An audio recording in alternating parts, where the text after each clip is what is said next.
Assalamualaikum warahmatullahi wabarakatuh. Bismillahirrahmanirrahim. Alhamdulillah, amma ba'du. Baik teman-teman, kami di sini dari kelompok 9 dengan saya sendiri atas nama Muhammad Hikam dan teman saya Fakih Afifuddin. Kami di sini akan memaparkan presentasi kami dengan materi filsafat wujud. Baik, sebelum kita membahas lebih dalam akan filsafat wujud ini, lebih baiknya kita mengetahui latar belakang, sejarah ataupun definisi dari filsafat wujud itu. Latar belakang dari filsafat wujud itu adalah bahwa dalam filsafat Islam, perihal wujud mendapat perhatian yang paling serius. Beberapa ilmuwan seperti Al-Farslan dan Syekh Muhammad Naqib Al-Attos mengetengahkan pandangan bahwa sejarah filsafat Islam didominasi persoalan ontologis mengenai eksistensi. Lebih jauh, mereka mengatakan bahwa persoalan wujud adalah satu-satunya tema yang terus muncul di antara para filsuf muslim, mulai dari Ibnu Sina hingga Mullah Sadra. Maka tak heran bila kemudian hingga dalam kajian yang paling terkini, masalah wujud terus mengemuka, termasuk tentunya kemudian apa definisi wujud itu. Maka dari itu perlu kita pahami dan perlu kita kenali akan pengertian filsafat wujud itu. Tapi sebelum itu, lebih baiknya kita mengetahui terlebih dahulu sejarah filsafat wujud. Filsafat wujud juga dikenal sebagai wujudiyah, adalah cabang filsafat yang fokus pada eksistensi dan pengalaman wujud manusia. Sejarah filsafat wujud dapat ditelusuri melalui pemikiran filsuf Yunani kuno seperti Thales yang memperkenalkan konsep tentang arke atau prinsip dasar realitas. Kemudian Socrates, Plato, dan Aristoteles membangun landasan filsafat Yunani dengan mempertanyakan hakikat wujud dan moralitas. Filsafat wujud mulai berkembang di dunia Islam dengan Mullah Sadra sebagai tokoh utama yang mengembangkan konsep as-solahul wujud, wahdatul wujud, dan tashkikul wujud. Terus, definisi dari filsafat wujud itu sendiri adalah filsafat wujud atau ontologi adalah cabang filsafat yang mempelajari tentang hakikat keberadaan atau wujud dan apa yang ada dalam realitas. Ia menanyakan pertanyaan dasar tentang apa itu ada, apa yang disebut sebagai sesuatu, dan sebagaimana hubungan antara hal-hal yang ada. Menurut Mullah Sadra, dalam landasan teosofi transenden dan seluruh metafisika Mullah Sadra adalah ilmu yang mana ilmu tentang wujud yang dipergunakannya untuk menunjuk eksistensi, baik dalam pengertian eksistensi objek-objek maupun eksistensi yang sama sekali bukan privatif atau menegasikan, melainkan malah memuat prinsip ilahi, wujud murni, dan bahkan yang mutlak, yang berada di luar wujud seperti yang lazim dipahami. Pada penjelasan filosofis Mullah Sadra, terdapat pengalaman gnostik tentang wujud sebagai realitas. Pengalaman kita tentang dunia biasanya adalah pengalaman tentang sesuatu yang ada. Pengalaman biasa inilah yang menjadi basis metafisika Aristotelian yang didasarkan atas hal-hal yang ada atau eksisten, al-mawjud. Namun menurut Mullah Sadra, di sini ada suatu visi yang di dalamnya melihat keseluruhan eksistensi bukan sebagai objek-objek yang ada atau eksis atau mawjud, melainkan sebagai realitas tunggal, al-wujud, yang karena dibatasi oleh berbagai kuiditas atau mahiyat yang memunculkan suatu kemajemukan yang ada dengan berbagai mawjud yang saling berdiri sendiri satu sama lain. Mullah Sadra membedakan dengan tegas antara konsep tentang wujud, mafhum al-wujud, dan realitas wujud, hakikatul mawjud. Yang pertama adalah konsep yang terjelas dan yang paling mudah dipahami dari semua konsep.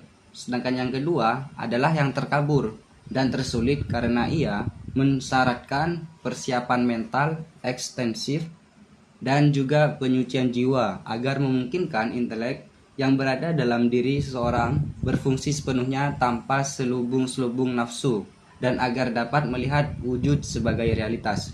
Mullah Sadra juga memiliki 3 prinsip utama dalam filsafat wujudnya. Yang pertama adalah Sebagai yang mana saya jelaskan tadi, yaitu as-sholahul wujud atau keutamaan eksistensi. Mullah Sadra menegaskan bahwa wujud atau eksistensi adalah realitas sejati, sedangkan mahiyah atau esensi hanyalah abstraksi mental. Dengan demikian, eksistensi bukan sekadar atribut dari esensi, melainkan fondasi dari segala realitas. Pandangan ini berbeda dari filsuf sebelumnya seperti Suhrawardi yang menganggap esensi lebih fundamental. Terus yang kedua adalah tashkikul wujud atau gradasi eksistensi. Konsep ini menyatakan bahwa eksistensi bersifat tunggal, namun memiliki tingkatan atau derajat yang berbeda. Misalnya, eksistensi Tuhan adalah eksistensi murni dan sempurna, sedangkan eksistensi makhluk lain memiliki derajat yang lebih rendah. Analogi yang digunakan adalah seperti cahaya. Cahaya matahari dan cahaya lilin sama-sama cahaya, namun intensitasnya berbeda. Terus yang ketiga adalah wahdatul wujud, yaitu kesatuan eksistensi. Meskipun istilah ini lebih dikenal dalam tradisi tasawuf melalui Ibnu Arabi, Mullah Sadra mengadopsi dan mengembangkan konsep ini dalam kerangka filosofis. Ia menyatakan bahwa seluruh eksistensi adalah manifestasi dari satu realitas tunggal, yaitu Tuhan. Namun, berbeda dengan pandangan ekstrim yang menyamakan segala sesuatu dengan Tuhan. Mullah Sadra menekankan bahwa meskipun semua eksistensi berasal dari Tuhan, mereka tetap memiliki perbedaan dalam derajat dan kualitas. Di sini saya juga membawa tokoh filsuf lain, yaitu Ibnu Arabi, terkait pengertian atau definisi dari filsafat wujud. Menurut Ibnu Arabi, eksistensi adalah wujud dari esensi. Sesuatu bisa dianggap wujud atau ada jika termanifestasikan dalam apa yang disebut tingkatan wujud atau marotibul wujud, yang terdiri atas 4 hal, yaitu pertama, eksis dalam wujud sesuatu, wujudus syai' fi aini. Yang kedua, eksis dalam pikiran atau konsepsi, yaitu wujudus syai' fil ilmi. Yang ketiga, eksis dalam ucapan, yaitu wujudus syai' fi al-alfat. Terus yang keempat, eksis dalam tulisan, yaitu wujudus syai' fil rukum. Segala sesuatu dianggap wujud jika ada dalam salah satu 4 tingkatan tersebut. Sesuatu yang tidak ada di antara salah satunya tidak bisa dianggap sebagai wujud, dan karena itu tidak bisa dibicarakan.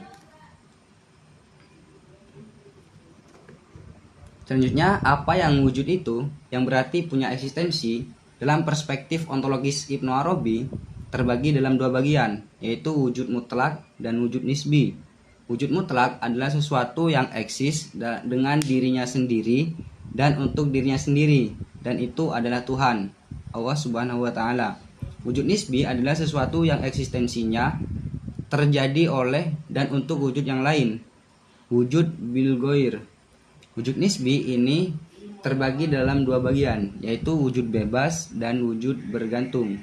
Wujud bergantung ini berupa atribut-atribut, fenomena-fenomena, dan hubungan-hubungan yang bersifat spesial dan temporal. Sementara itu, wujud nisbi bebas adalah berupa esensi-esensi dan ia terbagi dalam 2 bagian, yaitu material dan spiritual. Setelah kita mengetahui apa itu filsafat wujud dan bagaimana sejarahnya, alangkah baiknya kita mengetahui lebih dalam lagi tentang materi ini. Di sini saya akan membahas tentang wujud sebagai objek filsafat Islam. Dalam filsafat Islam, wujud atau keberadaan memiliki kedudukan sentral sebagai objek yang paling mendasar dan hakiki. Wujud, baik sebagai konsep maupun sebagai realitas, menjadi fokus utama pemikiran filosofis.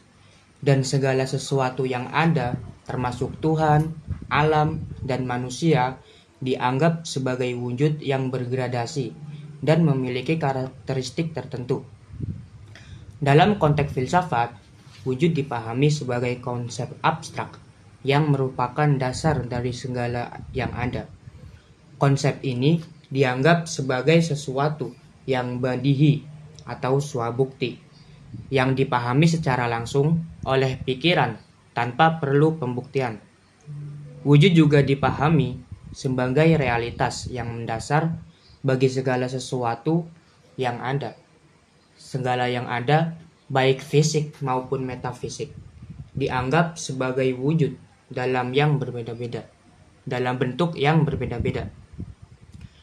Filsafat Islam membahas tentang eksistensi Tuhan sebagai wujud yang mutlak dan tidak bergantung pada apapun. Tuhan dianggap sebagai sumber segala keberadaan, sedangkan makhluk dianggap sebagai wujud yang bergantung pada Tuhan. Keberadaan makhluk diyakini berasal dari Tuhan dan tidak dapat berdiri sendiri tanpanya. Filsafat Islam menekankan perbedaan antara wujud Tuhan dan makhluk. Tuhan memiliki wujud yang mutlak dan tak terbatas, sedangkan makhluk memiliki wujud yang terbatas dan bergantung pada Tuhan. Lalu, materi berikutnya adalah wujud dalam Islam dan filsafat Barat. Dalam filsafat Barat, konsep wujud atau sering disebut being adalah tema sentral dalam metafisika. Filsuf Barat telah meneliti berbagai aspek wujud, termasuk eksistensi, hakikat realitas, dan hubungan antara wujud dan esensi. Konsep-konsep seperti wujud, hakiki atau objektif, wujud subjektif, dan wujud potensial juga menjadi topik yang dibahas dalam filsafat Barat. Pemikiran filsafat Yunani kuno, khususnya Plato dan Aristoteles, sangat berpengaruh dalam konsep wujud. Plato menekankan bentuk atau form sebagai wujud yang lebih nyata daripada dunia fisik yang kita indera. Sementara Aristoteles mengembangkan konsep heilemorfisme yang membedakan antara wujud atau being dengan esensi. Filsafat Barat menekankan peran akal dan rasionalitas dalam memahami wujud. Pemikiran filosofis berusaha untuk menjelaskan wujud melalui penalaran logis dan empiris. Filsafat Barat meneliti konsep wujud dan eksistensi, serta hubungan antara wujud dan keberadaan. Pemikiran ini seringkali mempertanyakan bagaimana sesuatu dapat dianggap sebagai wujud dan apa arti keberadaannya. Dalam kesimpulannya, perbedaan utama antara filsafat Islam dan Barat terletak pada sumber pengetahuan dan tujuan filsafat itu sendiri. Filsafat Islam mengintegrasikan wahyu dan akal dalam pemahaman tentang wujud, sedangkan filsafat Barat lebih mengutamakan akal dan rasionalitas dalam pemahaman tentang keberadaan. Setelah materi yang kami bawakan tadi, dapat disimpulkan bahwa filsafat wujud atau ontologi merupakan cabang filsafat yang membahas hakikat eksistensi atau ada dalam tradisi filsafat Islam, terutama melalui pemikiran Mulassadra.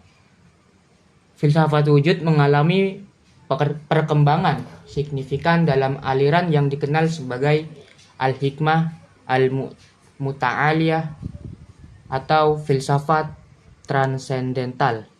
Mungkin cukup hanya itu saja yang bisa kami paparkan pada materi kali ini.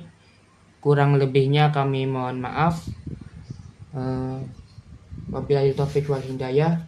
Wassalamualaikum warahmatullahi wabarakatuh.